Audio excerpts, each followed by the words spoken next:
তো বন্ধুরা, আজকে আমি বলবো আপনার শখের শালিক পাখিটিকে কিভাবে দ্রুত কথা বলা শেখাবেন। তো প্রথমেই বলি, শালিক পাখিকে কথা শেখাতে গেলে আপনাকে আগে জানতে হবে কতদিন বয়সে শালিক পাখি কথা বলতে পারে।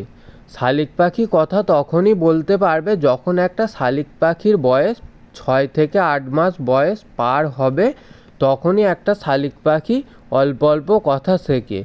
আর যদি আপনি বুঝতে না পারেন আপনার পোষা শালিক পাখিটির বয়স কত, তাহলে একটা কথা মাথায় রাখতে হবে যে আপনার পাখিটি যখন তার নিজের সমস্ত পালক সাফ করে ফেলবে, অর্থাৎ পুরনো পালক ছেড়ে নতুন পালক গজাবে, ঠিক তারপরেই পাখি প্রাপ্তবয়স্ক হয়ে যাবে। আর তখন থেকে পাখি অল্প অল্প কথা বলতে শুরু করবে। আর ঠিক এই সময় থেকে আপনি আপনার শালিক পাখির সামনে গিয়ে তাকে আপনি যেই কথাগুলি শেখাতে চান সেই কথাগুলি শেখাতে পারেন। আর সর্বদা একটা কথা মাথায় রাখতে হবে যে কোনো কথা একবার পাখিকে বলে দিলে সে সেই কথাটা শিখে যাবে না।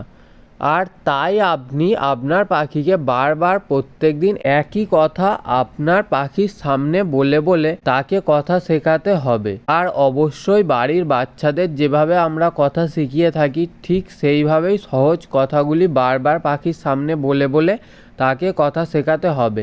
আর যদি বাড়িতে কোনো বাচ্চা থাকে তাহলে সেই বাচ্চাকে দিয়ে কথা বলা শেখাবেন, দেখবেন শালিক পাখি দ্রুত কথা বলা শিখে গেছে। আর আপনার পাখি সেই ছোট বাচ্চাকে দেখে তাড়াতাড়ি কথা শিখে যাবে। আর এই কথা বলা শেখানোর ব্যাপারটা একদিনে সম্ভব হবে না।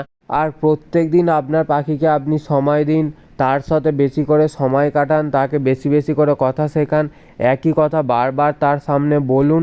আর দেখবেন আপনার পাখি তবেই দ্রুত কথা বলা শিখে যাবে। তো আজকের ভিডিওটি এই পর্যন্তই। ভিডিওটি ভালো লেগে থাকলে একটি লাইক করে দেবেন, আর চ্যানেলে নতুন হয়ে থাকলে চ্যানেলটিকে অবশ্যই সাবস্ক্রাইব করে দেবেন। ধন্যবাদ।